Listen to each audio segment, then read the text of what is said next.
Hello, and welcome to yet another lovely video about Congress. Let's get to it.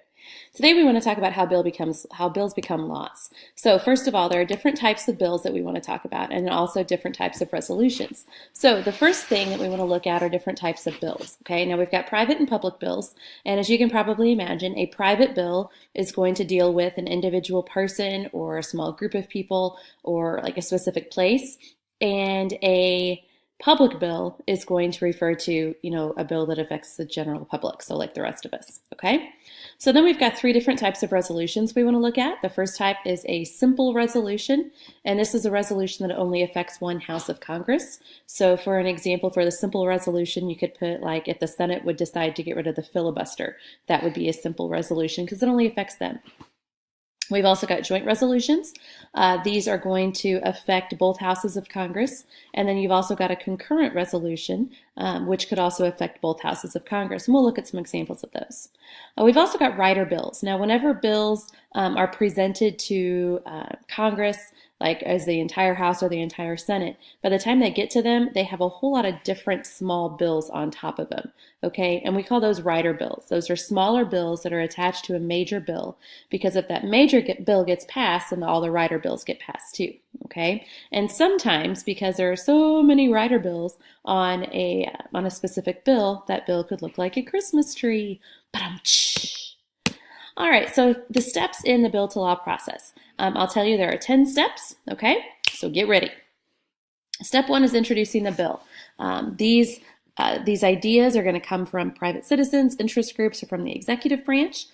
Keep in mind that bills can only be introduced by a member of Congress. These bills are going to have sponsors and co-sponsors. So if I have the idea for a bill, then I'm going to be the bill's sponsor, okay? If you guys think that my bill is a good idea, then you're going to be my co-sponsors, okay? And then, of course, to introduce the bill, you've got to go through House and Senate procedures. So if the bill is introduced in the House, it's going to start by being placed in the hopper, okay? And then if it's in the Senate, then it's going to start by being recognized by the presiding officer, okay? And then it's given a House or a Senate number. And then the bill goes into committee. And when the bill is in committee, there's a really good chance that it's going to die, okay? So the first step in the committees is committee action. In this step, committees are going to receive new bills, okay? So we talked about committees last chapter. We said that people or congressmen are going to be put into committees based on their area of expertise, okay? So let's say that we've got a bill that's going to make summer vacation 5 months instead of 3. That bill would probably go to a committee on education, okay? So once the committee gets the bill, then it's going to send it to a subcommittee, okay? And it's going to send it to a subcommittee based on the specific content of the bill, okay? So once the chairmen send the bills to the subcommittee, they have 3 different options, okay? They can pigeonhole the bill, which means they're just going to kind of like leave it alone and not touch it again. They can also accept the bill, and if they accept it, then they're going to send it to the entire House or the entire Senate for discussion. And then, of course, they can kill the bill. So a lot of bills, this is where they die. Next, we have committee hearings, and committee hearings are going to be the area where committee members get to like really get to know the bill, okay, get to know the content of the bill. So they're going to listen to testimony on the bill. So these are going to, or this testimony is going to come from experts on the subject. Could be government officials, could be celebrities, could be representatives from interest groups. Anybody that has like a vested interest in that specific bill could possibly be called to testify. Also in these committee hearings, keep in mind it's just a way for congressmen to really gather information on the bill, okay?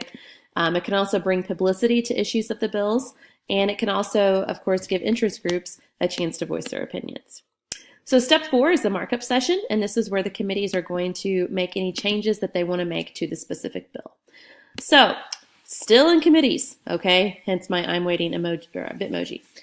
So step 5 is reporting or killing the bill. To report the bill, it means you're going to send it to the entire House or the entire Senate for action. You can also, with that reporting of the bill, you're going to include a committee report, which is going to list your actions as a committee. It's going to describe the bill, probably give a little more detail, list some changes that you made to the bill, and also give the opinion of the committee on that specific bill. Because keep in mind, committees are supposed to be like the experts on that specific subject, okay?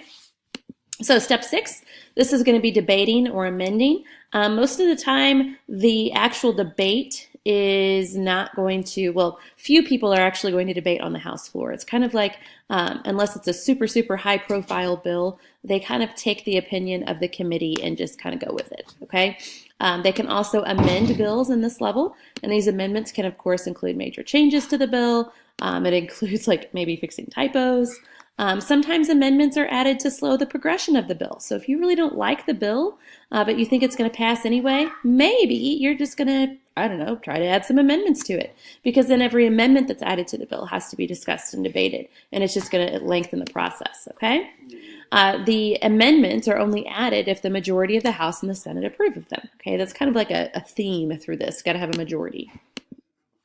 So now the voting process. And of course, in order to do any official business, you've got to have a quorum. And a quorum is the minimum number of people that must be present for official business to occur.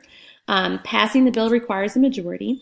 And you've got some different voting options. If you're going to vote yes, you could vote yay, you could vote no, or you could vote present. And I want you to think about why you might want to vote present on a bill, okay? So in order for the House or for the bill to be presented to the President, the House and the Senate have to pass identical forms of the bill. And you can imagine that doesn't really happen all that often. So step 8, this is the conference committee action step. This is one of the steps that doesn't have to happen, but it probably will, okay? So with the conference committee, you've got members from both houses who are called to compromise on parts of the bills, okay? Most of the time it's going to include people who actually were on the committee in the first place. And then once they come to that consensus, then they produce a conference report. Then the House and the Senate have to approve the conference report, and then it finally goes to the President, okay? And the President can, of course, sign the bill into law. He can veto the bill, or he can use a pocket veto, okay? And the pocket veto is special because it can only be used within the last 10 days of a legislative session. So let's say that Congress decides that they're going to adjourn or go on vacation on December 20th, okay? And on December 15th, they send a bill to the President to be signed. Well, guess what? Maybe the President doesn't like it, but if he vetoes the bill, it could always be overridden. So how does he ensure that that doesn't happen? He just holds on to the bill until the end of the legislative session, and it doesn't become law and it can't be overridden. Of course, then if Congress decides to override a president's veto, it requires 2/3 of a vote in each house, okay, and allows the bill to become law without the president's signature, and it rarely happens because it requires so much, okay? So after the bill becomes a law, they're registered with the National Archives and Records Service, they're labeled as private or public, and they're given a number of the Congress that passed it. That's it. If you have any questions, let me know.